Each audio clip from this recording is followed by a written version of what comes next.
Yeah, Jessica, there is doubt today amongst city leadership that the destruction downtown was tied in any way to a peaceful demonstration across the city, but there is concern amongst the halls of city government tonight that it could prompt the president to bring in reinforcements.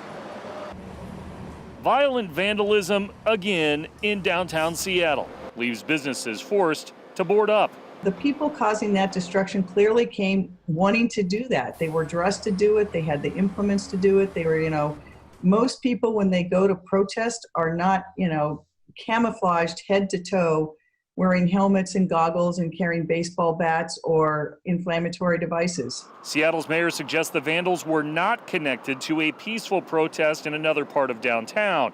Details are limited on who was or wasn't involved, but Seattle's elected leaders say they're concerned it will prompt President Trump to reenact measures seen in neighboring Portland. We've seen that in Portland. What's happening in Portland should worry every American.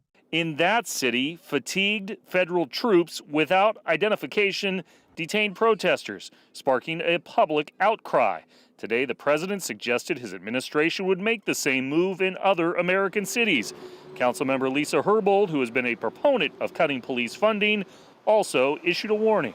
The Trump administration could use it as an excuse to do the same to Seattle. And so I plead with the public to please continue your demonstrations. We need your voices to propel necessary change in policing, but I plead with you to please do so peacefully. 2 people were arrested in that destructive melee, but police nor prosecutors could tell us much about them today, and they have not been charged. Live tonight in Seattle, Chris Daniels, King 5 News.